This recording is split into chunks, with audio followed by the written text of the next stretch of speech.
welcome to People on Dating. I'm your host, Will Morales. And for those of you who are tuning in for the first time, this podcast is about the ups and downs of dating and how to navigate through it. Today, my guest is Amy Reiley. Did I get your last name right? That's right. Cool. Amy is best known as an authority on aphrodisiac foods, but she's also a speaker, cookbook author, and consultant, as well as a freelance wine writer and a wine competition judge. Amy, thank you so much for being on People on Dating. How are you? I'm great. Thank you for having me today. All right, so listen, it's my pleasure, and thank you so much for taking time out of your busy schedule. So tell me, Amy, how did you get here? How did you become an authority on aphrodisiac food? You're a speaker, you're a consultant. What was Amy's journey like to get here today? So I actually started out in the food business as well, it's not true, but my pathway started out as my work as a wine writer. I was going to say that was my first job in the food and wine business, but that's not quite true, but I was working as a wine writer and I wanted to write about more things. And I needed to find some place where I fit in the food and wine world where I could potentially get some work. And I was really intrigued by the subject of aphrodisiacs, largely because I happen to love Greek mythology and I like folklore and I like reading about those kind of things, but I'm also very interested in the health side of food. Right. And I felt like, well, I'm not really a health writer. A lot of those are RNs or dietitians, and that's not me and that's not my interest. Right. But this was a way that I could still talk, I could still learn more about the health side of food and talk about it and potentially get people really excited about great food by talking about food and sex.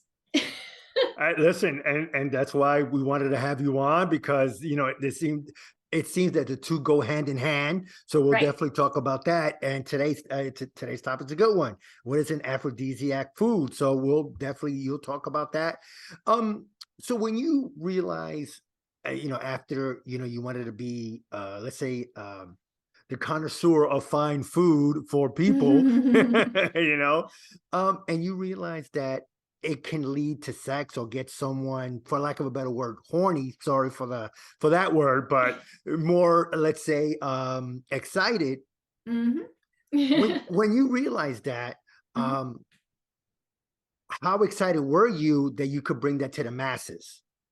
Did my question make any sense at all? Yes. I mean, it's fun, but it's challenging. Okay. We're better now, but when I started, there were a lot of roadblocks. There were a lot of words people didn't want to hear. Right. And things they didn't want to talk about. I was actually banned from a Sirius radio station, and I won't say which one, because I used the words erectile dysfunction.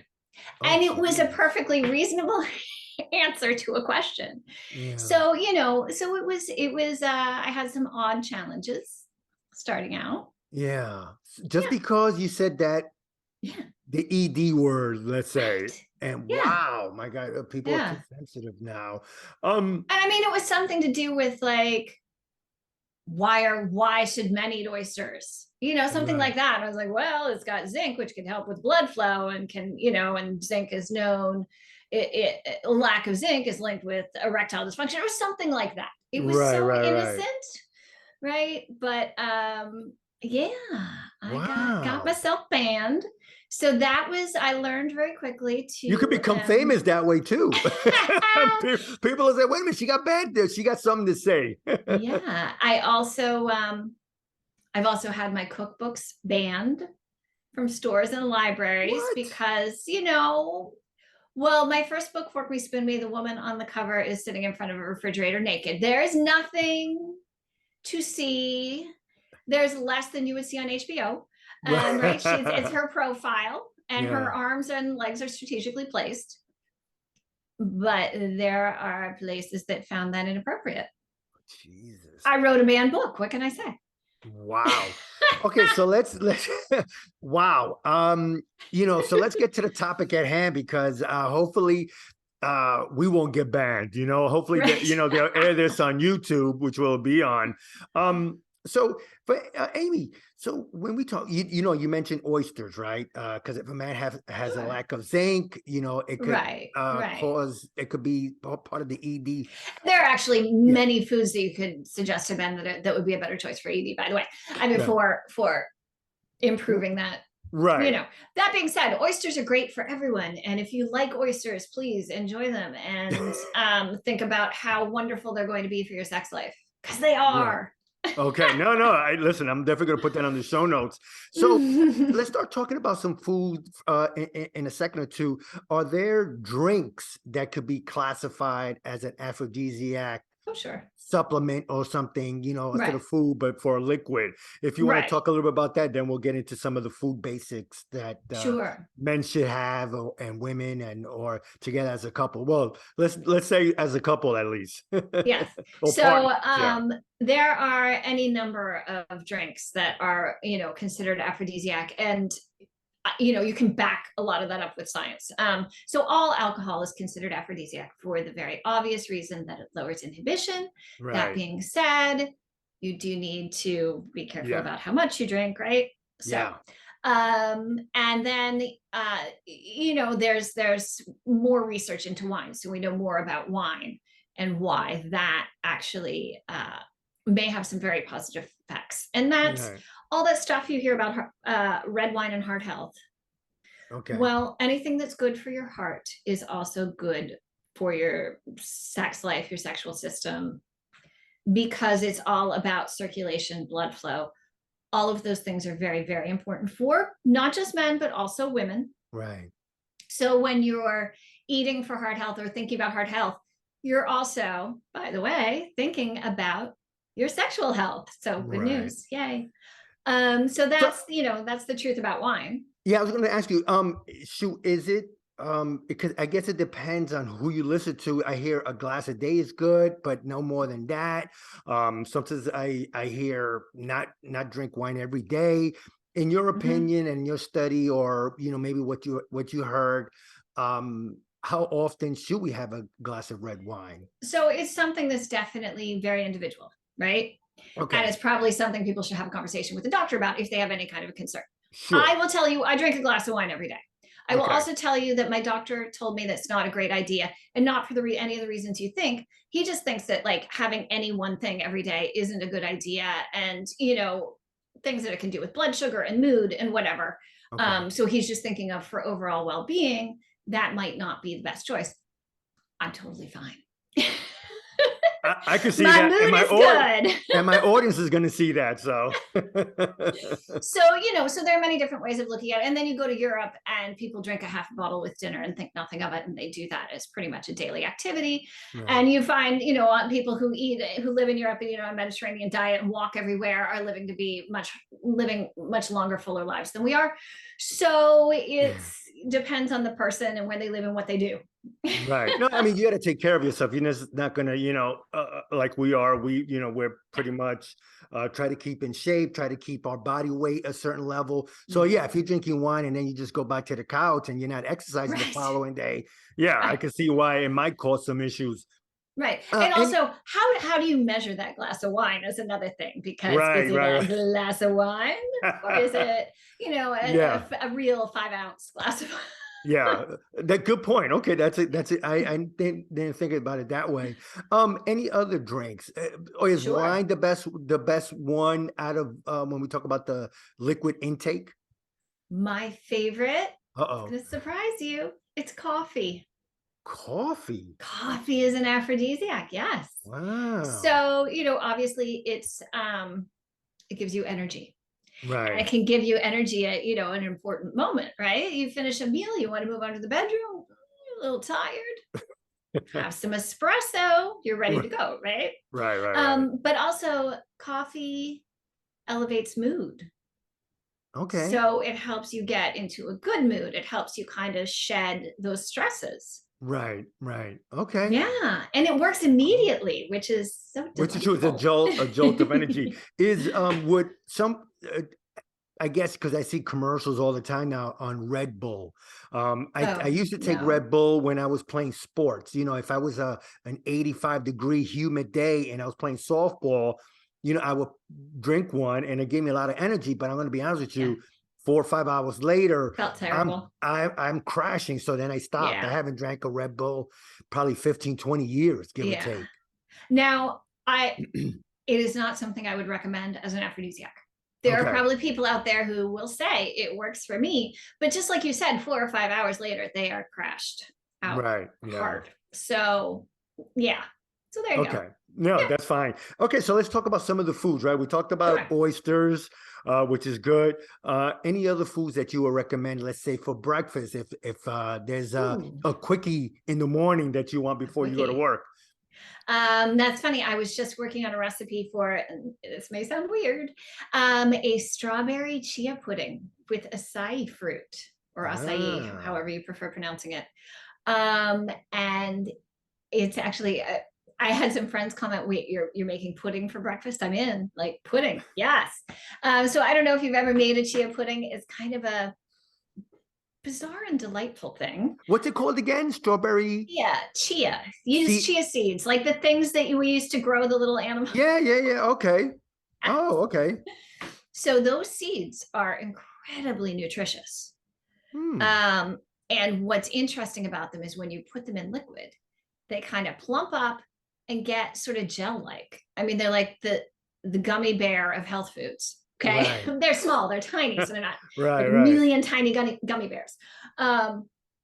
So I've been working on this recipe for a strawberry chia pudding, because my kids grow strawberries in the backyard, and I wanted something delicious to do with them. Right. And then I added the acai berry puree, which is also delicious and just an incredible superfood that is going to support your sexual health and a whole lot of other things. Right. So that's kind of like an amazing breakfast for overall health as well as sexual health.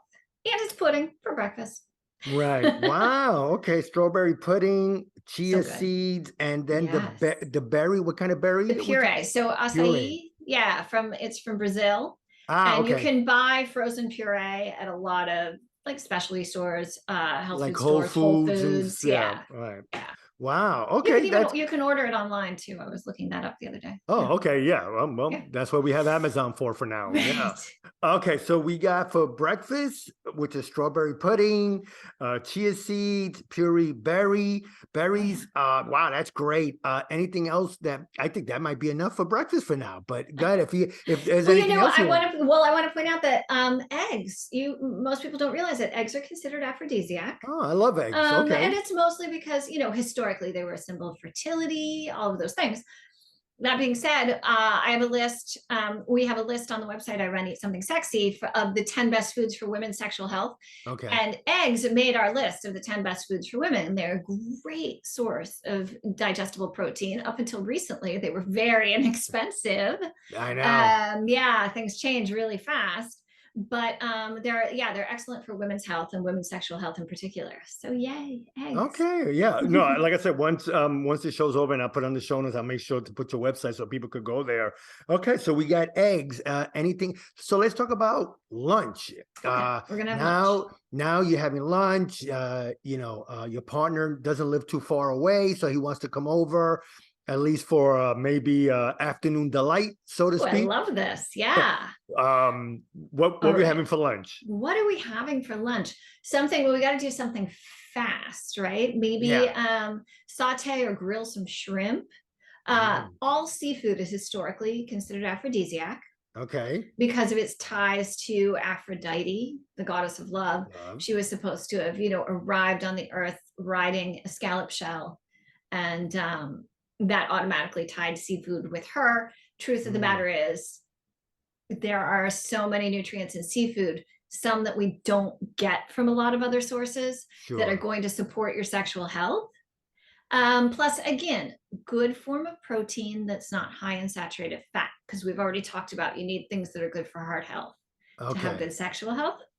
So you're going to get some energy from those shrimp, right? What should we have with the shrimp though? Yes, definitely. Are we having wine, or that might be a little bit too much before we go back to work? I'm always for a little wine, but if we gotta go back to work, maybe there's not time for wine. I don't know. Um, but what else do we want to have? Oh, we could make like a nice mango salsa to put over the shrimp. Then we have another texture moving in, which is kind of a sensual pleasure, right? And also Yeah. mango is another aphrodisiac, so we're good there. Okay, no, no, that's fine. I think that's fine. We got grilled shrimp, anything like you said. Tell me if I misquoted you. Any type of seafood is good for us to get that energy up, especially Yeah. for lunch. A mango salsa, and that we pour over the Oh grilled yeah. shrimp. Yeah. Nice, nice. And um, should we add water as something to wash it down, or would that Okay. kill No, the? that is a Okay, great point. Most people do not think about this, but one of the keys to good sexual health is hydration. okay. Like a lot of people will drink water for women will drink it for skin health. Right. No, you need it for sexual health. And I've actually talked to urologists who say that, they would lose some of their ED patients if they would all drink enough water. Wow. Yeah. Yeah. Okay. All right. So we got the breakfast set up for those of you that are looking to, have a quickie before work. Now we're talking lunch. Hey, your partner lives not too far. He or she wants to come over. Now you can have some grilled shrimp, mango salsa, and definitely hydrate. Let's drink a lot of Oh yeah. water. Now the best part is dinner.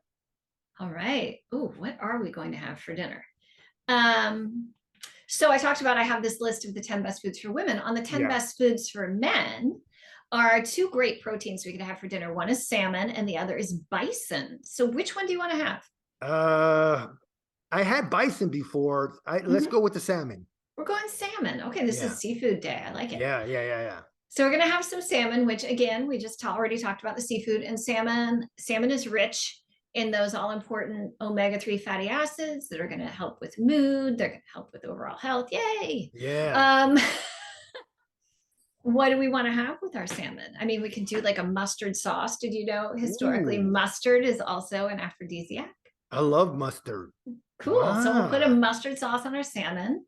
Nice. Maybe we'll throw in some sauteed kale, because kale, I know it sounds boring, but kale is a great food for women's sexual health. So Okay. All right. So that's pretty good. So we got for dinner, we got salmon, put a little bit of mustard sauce, and the kale. Oh, we're going to saute kale, right? sauteed kale, yeah. Nice. Are we going to add any dessert to that? Oh, absolutely. So we talked about the coffee. Do we want to put the coffee? Ooh, So we have, I'm more of a hot chocolate drinker. I'm not a coffee drinker, oh, well, then let's but just have hot chocolate. Done. okay. Or actually, I prefer drinking chocolate, which is sort of the more adult, less sugary Okay. I could version go. of hot chocolate. Yeah. Yeah.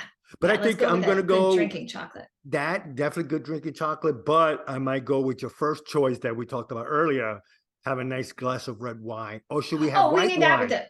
No, Yeah, let's go have ahead. let's have wine, whatever kind of wine you like, with your salmon. You're going to get aphrodisiac benefits from whatever wine you choose. So, Okay, wow. So we have folks, we have breakfast set, we have lunch set, and we have dinner. Now, is there such a thing as a uh going on a trip aphrodisiac food? You might not have time for dinner, so you're on your way to your partner's house and you want to grab something quick. Is oh, that such a thing as any type of aphrodisiac snack? Uh, like, are we gonna oh, find an aphrodisiac at 7-Eleven? Is that the? I don't want to do. I Well, don't want to. we could Yeah. because you just go to like the snack section and find a really nice nut mix. Ah, okay. Great for sexual health. A Yeah. nut, a nut mix. Nuts like Oh, nuts. almonds, pistachios, walnuts, whatever you find, whatever you like. Ah, Yeah. okay. Oh, wow. It's funny. I'm not a fan of pistachios, but the closest I have almond is drinking almond milk. Does that count for anything? A little bit. So almonds are actually great for men, and I was writing an article about why they're great for men, and we did look into almond milk. You're not going to get the same benefits. You'll get a little bit, All right. Well, I but yeah, tried. you need to eat them. Or Okay. maybe, trail mix. You could do a trail mix if you really don't want to just eat straight, like, snack on nuts. Wow. Throw in some M&Ms and some raisins. Why not? Oh, okay. M&Ms. I love M&Ms M&Ms. aren't exactly aphrodisiac, but it's a little chocolate in there. Yeah, a Make you little bit. just Yeah, yeah, yeah. feel a little happy. How Yeah. about a Kit Kat or a No, not gonna happen. no? Okay. Listen, I'm throwing things at the wall to see what sticks. Dark You're the chocolate, expert. yes, yes. Dark Find the chocolate. a nice dark chocolate bar. Wow, Would be that's good. Yeah. amazing. Yeah. First of all, Amy, and we're talking with Amy Reiley. And today's topic is what's in the aphrodisiac food, and pretty much she laid out the menu for us, which is great. You have morning, you have lunch, and you have dinner, and you have an on-the-go snack. If you're short on time, which is having almonds, maybe a trail mix, M&Ms, but anything dark chocolate will definitely help. Yeah. First of all, again, Amy, I really appreciate you taking time out of your busy schedule to talk to us. I mean, this is amazing. Talk more about your cookbooks. Sure. So I'm actually the author or co-author of 5 aphrodisiac cookbooks. Nice. My first book, Fork Me, Spoon Me, is still available across the US, Canada, and parts of Europe. Okay. And then if you are a sweet tooth like me, my latest book I am. is it's an all aphrodisiac dessert book that I co-authored, believe it or not, with a nutritionist named Alana Flagg. The book is called Eat Cake Naked.